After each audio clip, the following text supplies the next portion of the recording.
When you hear the phrase soft as steel, what do you think of? While the word steel might conjure up images such as massive high rise buildings, where does the soft part come in? And what exactly does this mean in our work and in our lives? Welcome to the Soft as Steel podcast with your host, Dennis Duran, featuring engaging conversations with a wide range of industry leaders around soft skills, how we practice love, inclusion, social justice, and compassionate leadership that's everlasting in the workplace. And now, here's Dennis Duran. My guest today is an exceptional, different, funny, and otherwise awesome human. His name is Jason Freeman. Jason is a professional speaker who, ironically, has a speech impediment and perseverance coach, providing inspiration and practical guidance on turning obstacles into opportunities. Whenever Jason speaks to an audience, be it an intimate mastermind in North County, San Diego, or an assembly of 1,500 high school students in Austin, Minnesota, he is absolutely 100% committed to bringing his speech impediment with him. Audiences see him up on stage against all odds, living his dream, which helps them see their dreams as closer and more attainable. Jason has a unique walk, a love for country music, a sweet tooth, a mastery of fine arts and poetry, a TEDx talk, and a book he authored called Awkwardly Awesome, Embracing My Imperfect Best. His goal is to speak to millions of people in his lifetime. He hopes to inspire them to see the best in themselves, take their next step forward, and persevere towards their dreams, not only for themselves, but for the health and happiness of generations to come. He knows a lot about love, inclusion, social justice, and leadership. And that's why I asked him to join me today. Jason, welcome to the Soft as Steel podcast. Hey, thank you, Dennis. I'm honored to be here. Well, we'll see about that. So I added the last thought, which is where I want to start. As you know, the front rows of my typical audience are people in the construction industry. And as you'll remember, you were one of the fabulous ingredients in the Soft as Steel Summit back in February, where we talked about, in smaller groups, we talked about these 4 topics, 4 ideas, 4 important concepts, 4 important sets of words. And your thoughts and ideas in that conversation were extremely valuable. And obviously, we were speaking to a larger audience, just the construction industry. So I want to start with kind of a complex question. And I hope that you're prepared to wander a bit and just give me your thoughts on the question. The question is this: beginning with love, what does looking at love, inclusion, social justice as a group of ideas, what does that mean to you? Why is it important? How do you see it in your life and the lives of the people that you touch? I am so glad you are championing these ideas, Dennis, because they're fundamental to what we all want in life. We all want to be loved. We all want to be included. We all want to be treated justly. And the easiest way to bring that reality about for ourselves is to extend that towards other people. I mean, along with it being the right thing to do, which is focused on so much, but what I want to focus on right now is it really serves our own best interest to be loving, to be inclusive, to be just, because that's what we all want in our lives. Mm-hmm. In your life, how are we doing with those 3 ideas? As a community, as humans, how are we doing? As a community, as humans in my life, I'm doing exceedingly well. First of all, I was blessed with two amazing parents who just love me with everything they have, and then from that I've been able to reach out to all kinds of people, leaders, kind people, including you, who've helped me along my journey, which is just so nice. So you paint a rosy picture, starting from your childhood into your adult life of these things being good for you. But I still have to ask, when you were younger, again, inclusion is about everybody's in the game. Is about there are many differences in people. Your difference, which you talk about as part of, to use the marketing, it's part of your brand as you carry your message, is your speech impediment. So being included probably was not always the case for you, and feeling like people were being fair to you was probably not already the case to you. So how did you, if that's true, and I may be wrong about that. Again, this is not a scripted conversation. This is you and I having a conversation.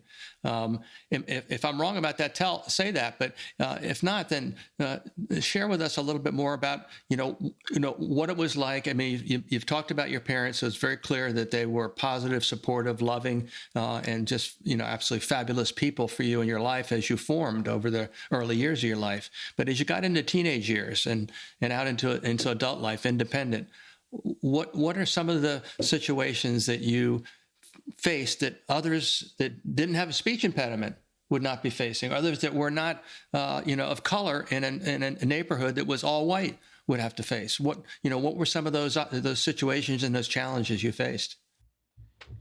So what immediately comes to mind as you say that is I would have loved to play basketball. My father was a great high school basketball player, and it really formed a lot of his self-confidence, I think, and I would have loved to follow in those footsteps, but Dennis, I tended to catch basketballs with my glasses and with my stomach and with my knees, which doesn't create the groundwork for being a great basketball player. Yeah.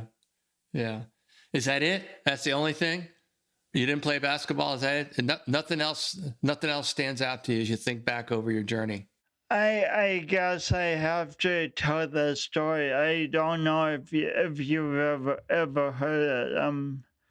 In 7th grade, I had an awful bully who was at me day in and day out, definitely not inclusive, definitely not liking my voice or my coordination. Definitely not just to me in the least. Do you have any idea who that bully was? No. Dennis, you're looking at him. You bullied yourself.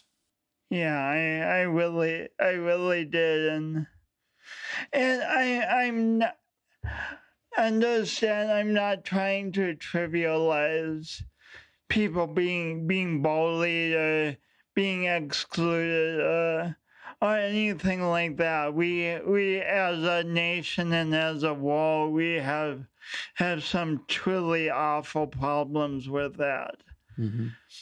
But in my own life, in my own journey forward, I routinely been my biggest obstacle. And luckily, there's been people around me to help me appreciate a more empowering side of me.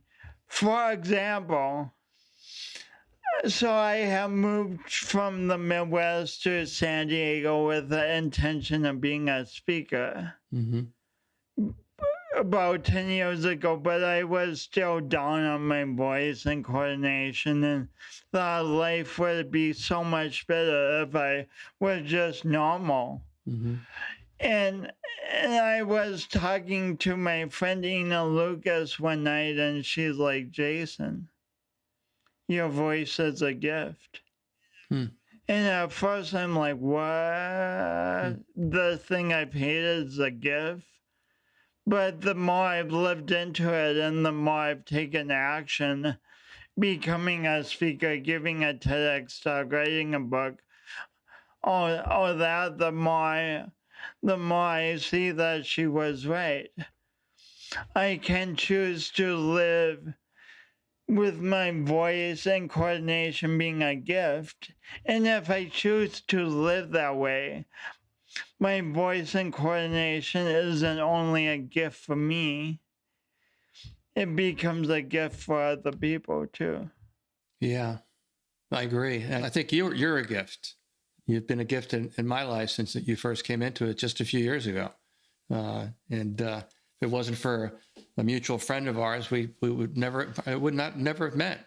And probably more importantly, we never had an opportunity to learn and appreciate each other for who we are, which is my message about soft skills. Who are you? You know, what are your qualities? What makes you a person that people want to have a relationship with?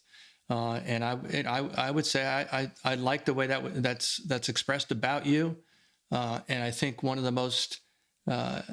the first things that I noticed about you was the fact that you had a speech impediment, and that you were still, nonetheless, you spoke from your heart.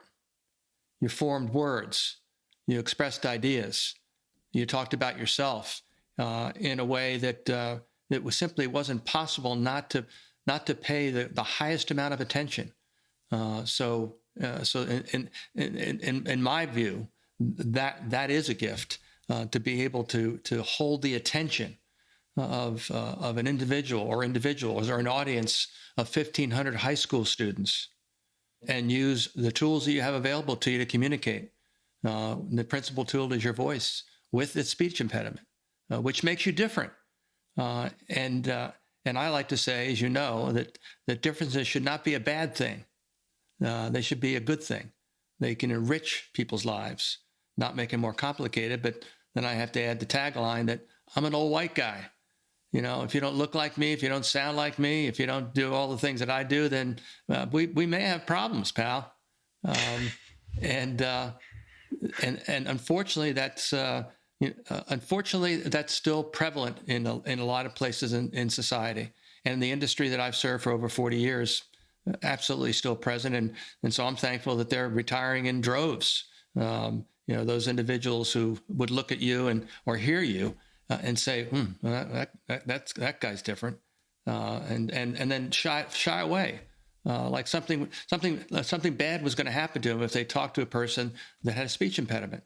Or in my case, when I was in grammar school, my difference then was that I was a really chubby kid that wore thick glasses that for different reasons would very likely catch a basketball with my face.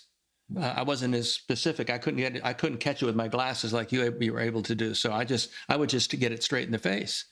And that was my identity, right up to the time that a bully, not myself, and I think that your concept of self-bullyism, you've brought, this is a whole new body of knowledge in self-bullyism. There's self-awareness, there's self-understanding, and now we have self-bullyism. And you can't even say, I can't even say it.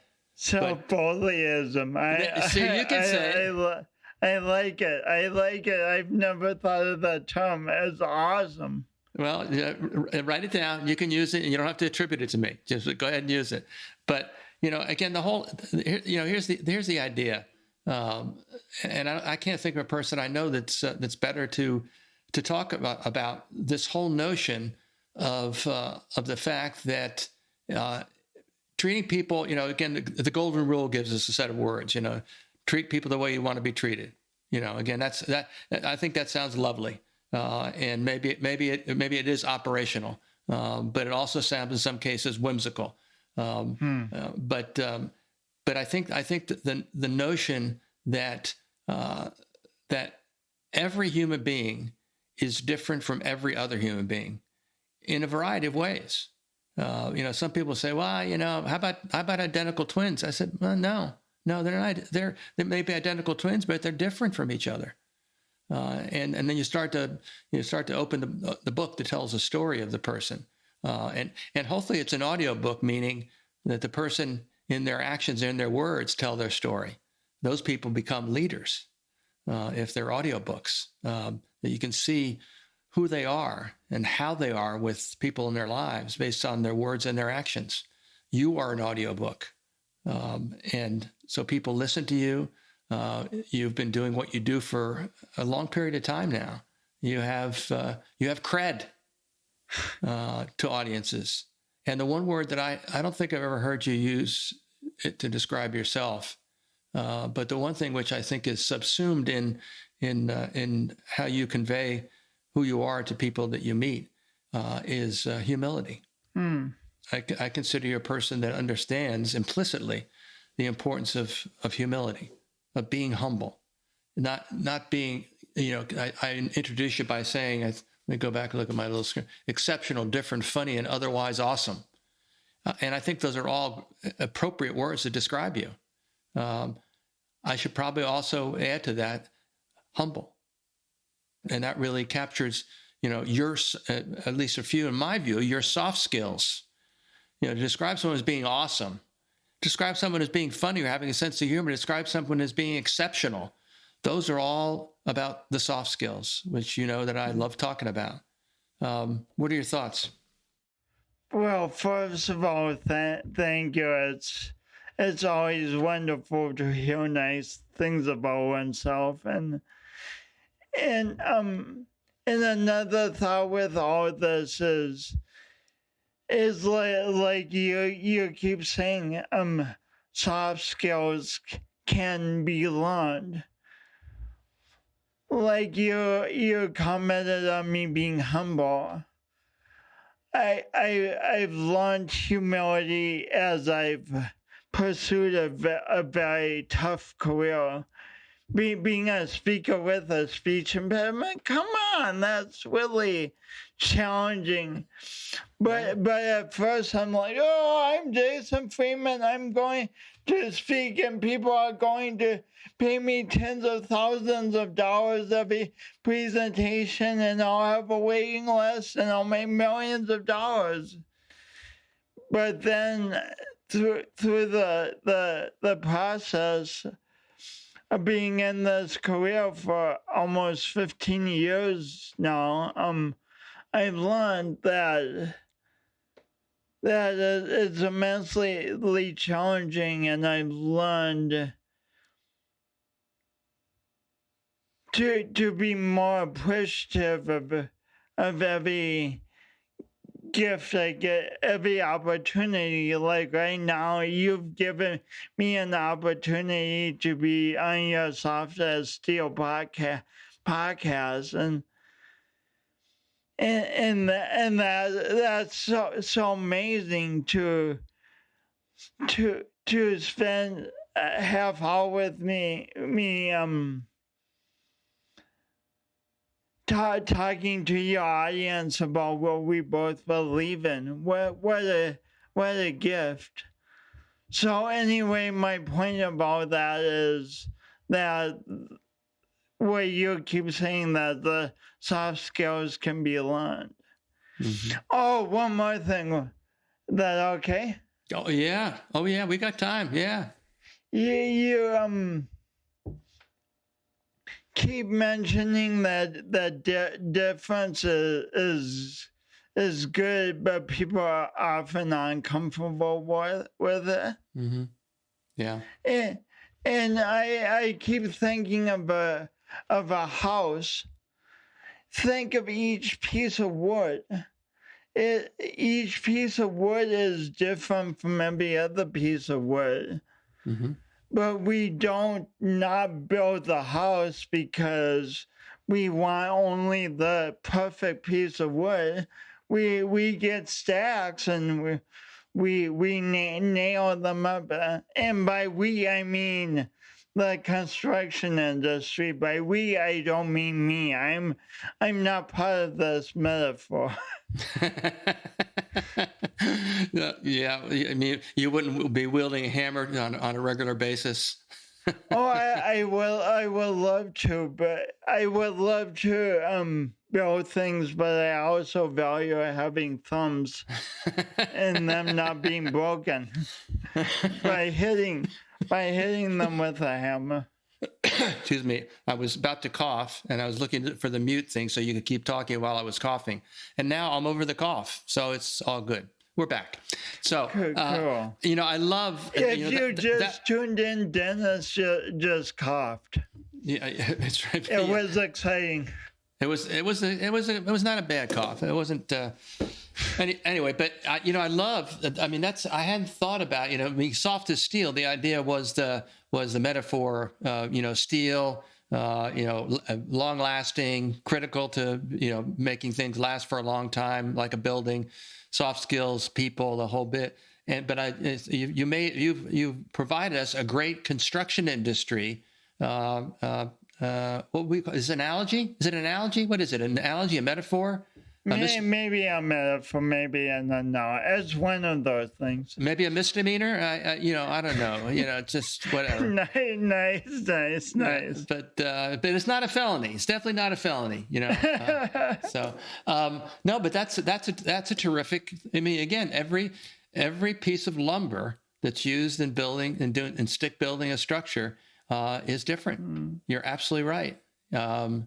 And different, actually, it focuses on that part of, to me, the essential nature of recognizing differences and how important it is to be willing to understand them, appreciate them, and use them as a basis for building relationships rather than not building relationships. So I think it's I think you're up one now on brilliant comments in this interview. So I've got my work cut out for me, and we only have another 8 to 10 minutes for me to say something brilliant, which is probably not going to happen. Anyway, so let's talk about leadership. In your words, tell me everything that you want to tell our audience about what makes a person a great leader. Well, I have to talk awfully fast, and no. So what makes a person a great leader?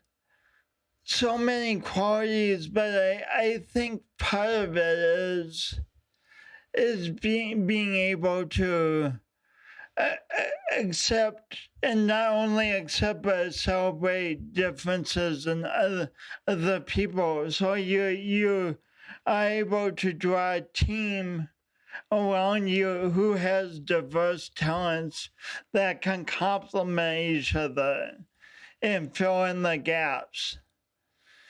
And the thing about accepting differences, again, we always talk about it being the right thing to do, which it is, but a huge bonus for us as individuals who live unique lives that are different from every other person on earth is when we can accept differences in other people and as a leader draw them together towards a common goal to create a common project. We then stand half a chance of accepting the differences in ourselves and loving the differences in ourselves. Mm-hmm. And as a leader, what's more attractive than someone who genuinely, honestly loves themselves, not in a boastful way, but loves themselves in a humble, confident way. Mm-hmm. Mm-hmm. So that's a very partial answer to your very deep question. Well, it's a good answer. If you were to try to focus in on 3 words that there are words that are essential to a person achieving the recognition as being a great leader, what would those 3 words be? Can I do 2 words? No. You have to do 3. Okay. Yeah, you can.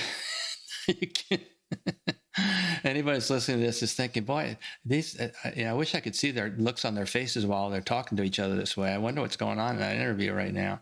What's going on in this interview audience is I'm talking to a dear friend, and this is the way we talk to each other, like a couple of knuckleheads.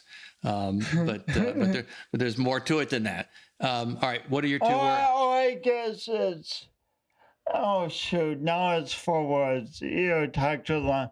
So anyway, the 4... Right. 4's good. The 4 words are do your imperfect best. And what I mean by that is, as a leader, dream big, envision the goal you want to, envision what you want to create, not only in this life, but in future generations. Envision the best. And then as you and your team go for it and mistakes happen and challenges happen, instead of throwing up your hands and going, oh my gosh, it will not work, and doing something that's easier, hey, learn from the mistakes, the challenges, the problems. They happen to everyone. Learn from it all and just keep moving forward. And encourage your team to do the same.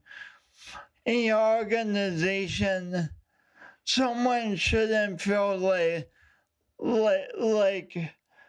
they've done something horrible when they made a mistake, but they should feel that, hey, I made a mistake. I need to be responsible for it. And this is a learning opportunity for me and the organization. So let's acknowledge the mistake, learn from it, and move forward. Mm-hmm. Move forward. Move mm-hmm. forward. Mm-hmm. Yeah, I agree. I accept your 4 words. I agree with them. And coincidentally, I attribute this to being part of the brand of your message, because you talk about being your imperfect best when you refer to yourself. And again, I hadn't thought of it until you just uttered those words, but that's the proof that you're a person who can also fairly, reasonably, and with good reason be described as being humble. Because to talk about yourself as being your imperfect best is humble in itself. I guess what I want to distill from that is a great leader in your experience as a leader, as a thought leader for sure, is that humility serves you well. It provides you the ability, because again, our good friend, I was on a mastermind group call last evening, and 2 of the 5 individuals on the call had in their background of their frame of their picture a poster that read, "Do what you love in the service of people who love what you do." I know you haven't heard that phrase before, but if you have, you know where it comes from. And I know that as far as what it means to me, it's essential. It's my mantra to use it. And I think you probably align with the vision that expresses without much effort. Yeah. Because if I were to describe, why you are succeeding in carrying your message to help people just by being who you are, in every regard, that you are doing what you love, you are serving people, and they love what you do.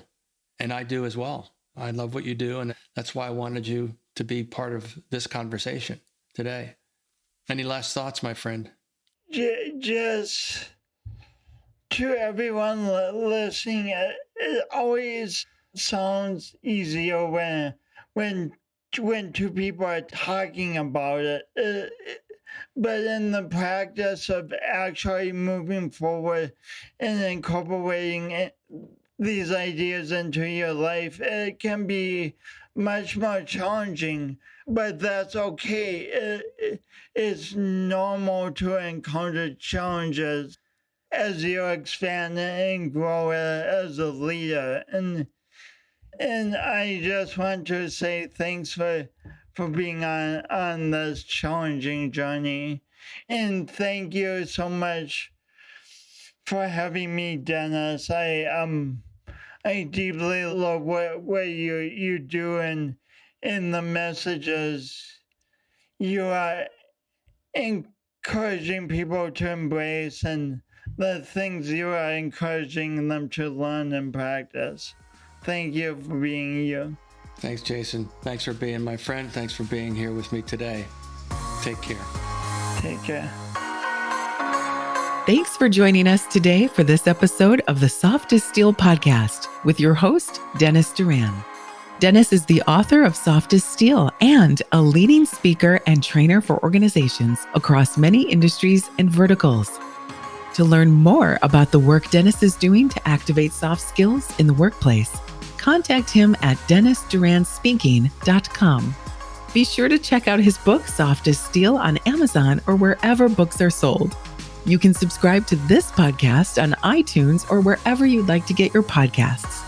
And please remember to share this episode with your friends, colleagues, and anyone you feel would benefit from the conversation. We'll see you next time on the Soft as Steel podcast with Dennis Duran.